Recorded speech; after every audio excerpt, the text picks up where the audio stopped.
Why don't sperm donors have to pay child support? Back in 2018, I was artificially inseminated because I'm a lesbian and I wanted kids, right? So me and my girlfriend decided that we were going to go find a donor and have a kid that way. When we broke up, she said that she had no legal obligation to this child and she didn't want to be the parent anymore. Of course, I was like, whatever, that's fine. Just give me, some child support. And she said, did you not hear me? I have no legal obligation to this child. I'm not going to pay child support. So now I'm trying to get the sperm donor to pay child support because biologically he is my daughter's parent. So I want him to give me his half. I don't know what to do at this point, but I just think it's really messed up that somebody can just go donate sperm and then have nothing else to do with the kid. Hey guys, welcome back to the Late Night Talk podcast. I'm your boy Dre, here with my co-host Janae. Our boy Mac ain't here tonight. Cheers. A little under the weather. Hopefully you'll be back next week. So we got one more topic to touch on. And it's kind of similar to something we talked about before, but with a little twist. Mm-hmm. So, question is, should how do I want to put this? Should a female in a same-sex relationship or male pay child support? Let us know what y'all think. Comment. Yeah, so it's kind of a tricky question, but here's why that question is being asked. So we both just watched a video on social media with this lady. I'm not sure if it's a prank or the story is true, but we're just talking based on what the video said. Mm-hmm. So basically, she was in a same-sex relationship. Both of them wanted to have a child. Mm-hmm. They went to get... So she was artificially inseminated with sperm from a sperm donor. Mm-hmm. It wasn't plain if she knew the sperm donor or if she went to a sperm bank. She just said sperm donor, so that's what we're using. So I'm assuming. Well, let me tell the story based on what she said, and then we can take our assumptions afterwards. So, to continue the story, she got artificially inseminated. She got pregnant. Mm-hmm. She had the baby, but after a baby was born, I don't know how long after, she and her partner broke it off. The partner said, I want nothing to do with you. I want nothing to do with the baby. Peace. I'm done. So she said she reached out to her partner and said, I don't have a problem with you wanting to leave or whatever, but at least can I have child support? Because we're both parenting this child. She said her ex-partner said to her, I thought I told you I want nothing to do with you. I'm legally removing myself from this situation. Or something to that effect. So then she went on further to say she thinks the sperm donor should pay the child support because he's the biological father. So what are your thoughts about that? And then we're going to share our thoughts about it. So, Janae. First of all, that was a wild video. Second of all, she gonna have to suck it up and be a single parent, honestly, because why would you go after the sperm donor? Like, I could be wrong, but more often than not, sperm donors, both, and even egg donors, women, they give their sperm and their eggs so that people who, can't have kids at all, whether it's health reasons, medical reasons, whatever, they can't have kids, so they donate their sperm, they donate their egg to the clinic, whatever, so that other families and parents can have kids. That's it. That goes beyond their responsibility. And I'm pretty sure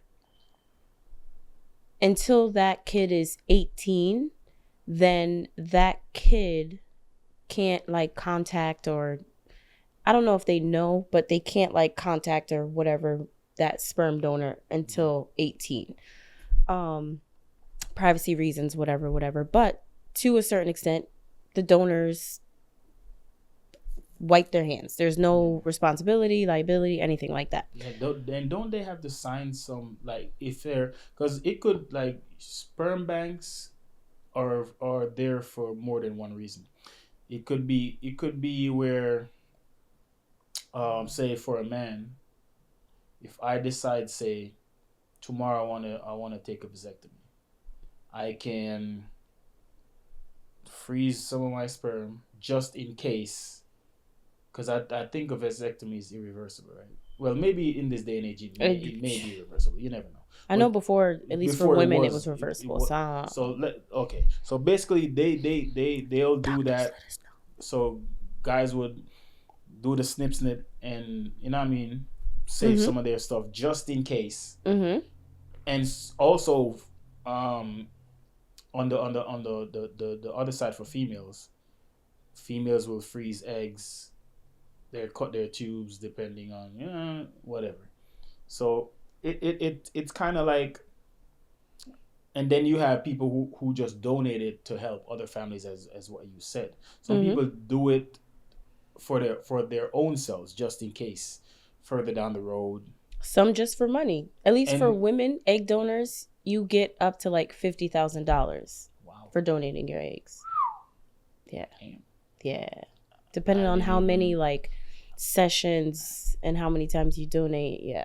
Damn, that's crazy. I know for a fact there's money in it, but I didn't know that was that much. I don't know for men, but for women, yeah, it's up to $50,000 depending on how many times you donate and how many eggs and whatever. That's crazy. Well, anyway, so with what this lady's saying, I don't know, like, so to me it seems like she has more bark to go off of the sperm donor than her actual ex, because the way I see it, you both were in a relationship. You both made the decision to have a child. And being that you both are same sex, you can't procreate. So you went to the route where one of you was gonna get, because I'm figuring both could have gotten pregnant, but she's the one that maybe is the female in the relationship, or the more feminine one in the relationship. So she decided to, I'll carry the baby, or maybe she was the one that wanted the baby more than the other one. You never know, but that's furthest from the point. So she went ahead. They went ahead. Did the procedure. She got pregnant. They had the baby. Now, I'm not saying the ex shouldn't leave or whatever, because males do the same thing. But she should be held accountable just as much as society holds men accountable. For sure. When they step away from a relationship.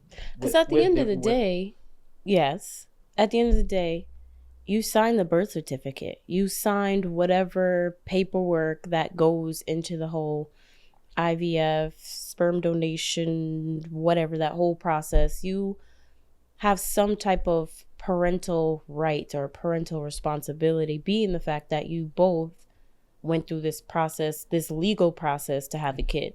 So you should be able to, the lady should be able to take her ex, whether she wants to be involved or not, to the court for for child support, because that legally, in some way, shape, or form, that's that kid's father or second mother, or however they classify it. So she better try with her ex. Otherwise, kick rocks. I don't know. She just said, okay, well, I asked her for child support and she said she wasn't. So I was like, okay. But don't you think the sperm? I'm like, what? How does the sperm donor, even if say the sperm donor was a friend of yours or your neighbor or whatever, and they decided to help you out and donate sperm, because pretty much you said it was an IVF procedure, so more than likely you didn't have sex with this person. It was the sperm was donated. So whether it was somebody you know or whether you went through an agency or whatever the case is, leave that person alone. That is on you. That's your responsibility. So basically, so if because there was this story about a guy that donated his sperm that fathered a bunch of kids. I don't know what happened. Oh, that was a Law and Order SVU episode. Yep.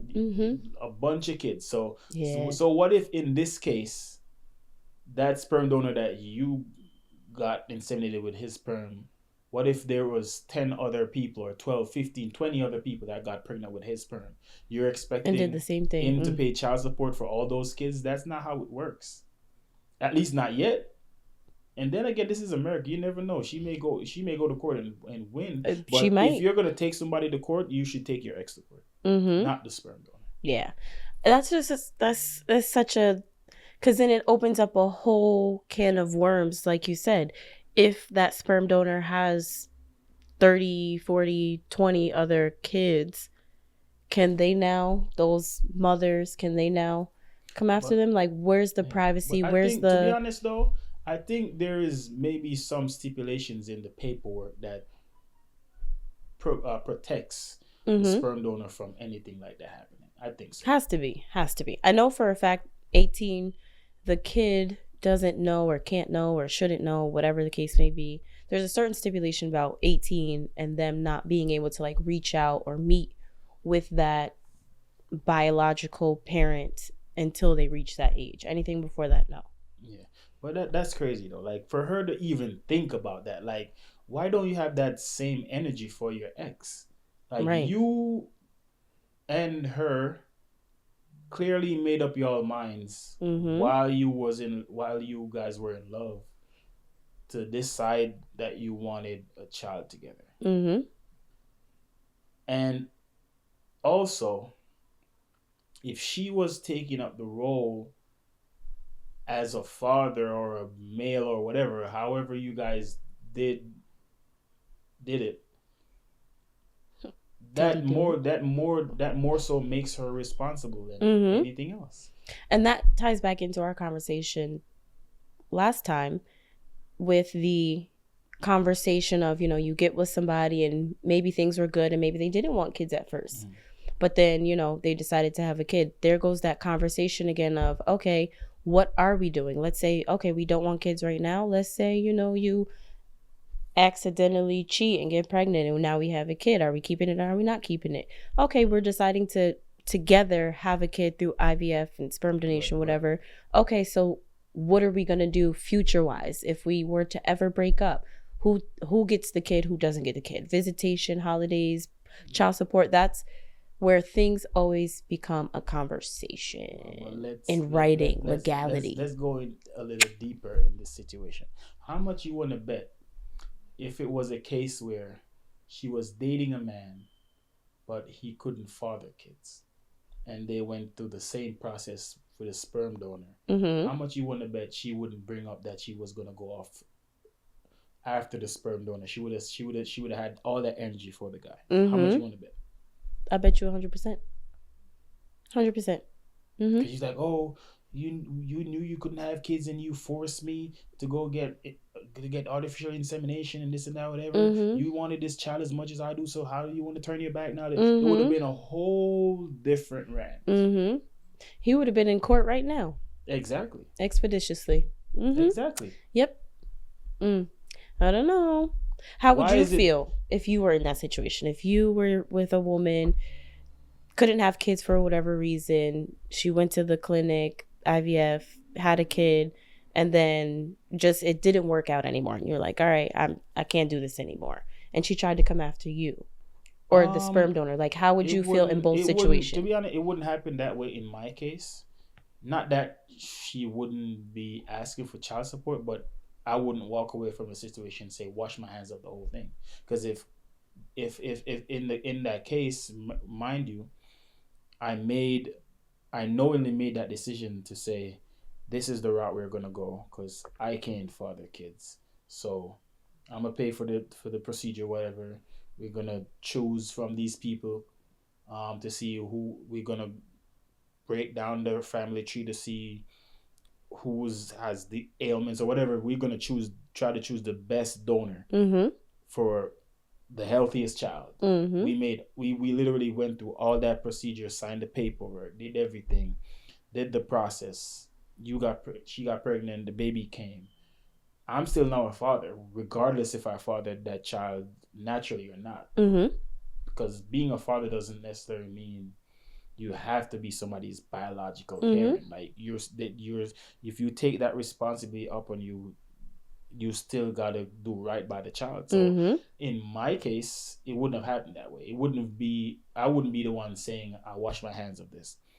But at the same time, like if she wanted to come after me for child support, all you could do is try to fight it in court to say, well, I don't think I need to be on child support because I'm gonna support this kid regardless. But the court system is kind of like they're telling you that they don't trust you to do right by the child, so they want to bind you to the child by putting you on child support. And sometimes putting people on child support doesn't necessarily mean you're going to get the best care for the child. Right. You're just going to get a money figure. You're going to get a bare minimum of whatever the court decides. So you'll have people who was getting way more than what they got when they took the person to court. And the weird thing about child support is, if say for instance the court rules to say you gotta give say $200 every week, if the child needs more than $200 to survive, whether it be for food, clothing, whatever, gotta wait till the next week. You gotta wait till the next check. Like you can't go after the father, and the most you could do is go back to court and try to renegotiate to get more money, which you may not get because it all depends on how much money the person makes. So you got some of these guys who are so crazy with it, they'll work less hours. If they know they're gonna go to court, they'll work, and you may end up getting less. So it's not a case where once the father is paying that child support, he's paying that money, there's nothing you can do. Not one single thing you can do. Because if he wants to be petty and he wants to be like, yo, listen, I'm not buying him no clothes, I'm not buying him no food, I ain't buying him no shoes, I ain't buying him no gifts for the birthday, because you're getting child support. Whatever you get, use it to do whatever. There's nothing the mother can do. Nothing. And that's what a lot of females don't understand. If you have a good father in your child's life, I don't think you need child support. If it's a deadbeat dad where you have to force him to give you some money, sure, go ahead. But there are a lot of good guys out there who are on child support, and it's causing a divide between them and them co-parenting the right way, them being there for their child the right way, because it's kind of like, as I said, even though in your heart you may know that, oh, okay, she getting $200 is not enough, really and truly. But when I was giving her $500-$600, she should have just stuck with that. But she wanted more. She was greedy, so she figured the court was gonna give her like $1,000. When the court does all the checks calculations, because they got like a formula that they work with. A lot of females don't know that. There's a formula that they work with. So when they put that formula towards your paycheck, whatever it comes out to, that's what they're gonna get. So even if the guy is not petty, he's gonna be like, well, this is what you wanted. Yep, you get that, so all right, make it work. Bye. You know, like, even though like when you don't want your kid to look like a bum, you know what I mean? But it is what it is. It is what it is. That's what you signed up for. So, and that's the point I was saying. Like, so why isn't she going after her ex-partner? That's who she should go. She go after. Not the sperm donor. It's like it's a no-brainer. That's like, what's a good analogy? That's like I don't know, like you buying a house and things don't go right with your co-signer, but you go after the realtor. Like, yeah. Huh? Like, what sense does that make? Like, what? They just provided the home for you to agree upon. You and your co-signer agreed and signed and finalized and, signed up for this house. So why would you go after the realtor? Exactly. It's just that, as I said, it's just her thinking as a female. Because she in herself, she's like, oh, a female shouldn't pay child support. But that's like when you take on that lifestyle, own it. Mm-hmm. And own everything that comes with. So if you're the one in the relationship who takes on the role of being the male or the more masculine partner, Mm-hmm. take on that role. Mm-hmm. And I'm gonna end with this. I'm gonna let you finish after I say this, but it's kind of like, and I always laugh at this, cause going into like the club, there's usually two lines. Mm-hmm. One for male, one for female. Mm-hmm. But have you ever noticed females who are assuming a masculine role, they never go in the male line Mm-hmm. because they don't want to get searched by a dude. Mm-hmm.